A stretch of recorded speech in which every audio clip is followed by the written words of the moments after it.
Hello बच्चों, चलिए प्रश्न को पढ़ते हैं। प्रश्न में है पत्ती के चारों ओर CO2 की सांद्रता बढ़ने के फलस्वरूप ए है स्टोमेटा जल्दी खुलते हैं, बी है स्टोमेटा आंशिक रूप से बंद हो जाते हैं, सी है पूर्ण रूप से बंद हो जाते हैं, डी है स्टोमेटा के खुलने पर कोई प्रभाव नहीं होता है। तो इस प्रश्न की मुख्य अवधारणा है यह अवधारणा रंध्र। तो रंध्र क्या होते हैं? ये पत्ती की बाह्य त्वचा पर उपस्थित छिद्र होते हैं। और जो छिद्र होते हैं उसके चारों ओर दो वक्राकार कोशिकाओं से ये घिरा रहता है, जैसे कि ये है हमारा रंध्र। इसके दो वक्राकार कोशिका इसके चारों ओर पाई जाती है, जिन्हें द्वार कोशिका बोलते हैं। द्वार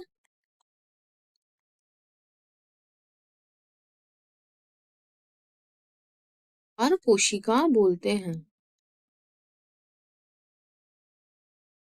द्वार कोशिका। अब द्वार कोशिका के चारों ओर सब्सिडरी कोशिकाएं पाई जाती हैं, जिन्हें सहायक कोशिका भी बोलते हैं। इनका नंबर हर कोशिका में अलग अलग होता है, तो इसे सहायक कोशिका बोलते हैं। और बीच में ये क्या है? ये छिद्र होता है। इस प्रकार ये एक रंध्र की संरचना होती है। तो अब देखिए, जब हमारे क्या होता है, जब पादप को CO2 मिलता है तो हमारी जो पत्ती के चारों ओर अगर CO2 होता है, CO2 की सांद्रता अगर एक लेवल तक, एक स्तर तक, तो क्या करते हैं, सांद्रता को CO2 होता है तो क्या करते हैं, उसे ग्रहण करते हैं। CO2 को ग्रहण करके ऑक्सीजन मुक्त करते हैं।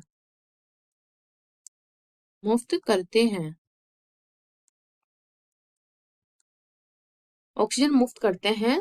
तथा जब CO2 की जो सांद्रता है जरूरत से ज्यादा अगर हम बढ़ा देते हैं तो CO2 की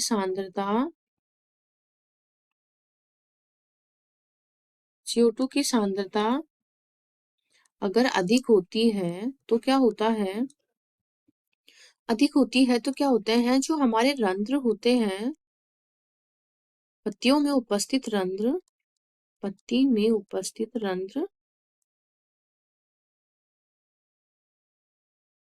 रंध्र क्या हो जाते हैं, पूर्ण रूप से बंद हो जाते हैं।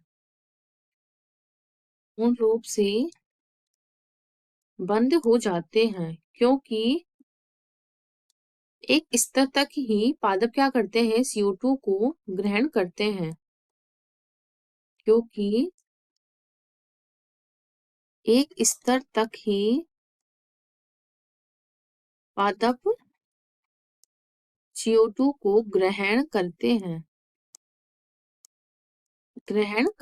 उसके बाद ग्रहण नहीं करते हैं। उसके बाद क्या होता है, इनके जो रंध्र होते हैं वो बंद हो जाते हैं गाढ़ कोशिका या द्वार कोशिका की सहायता से। तो इसमें क्या आ जाता है, स्टोमेटा पूर्ण रूप से बंद हो जाते हैं। जो रंध्र होते हैं इनको इंग्लिश में क्या बोलते हैं, स्टोमेटा बोलते हैं।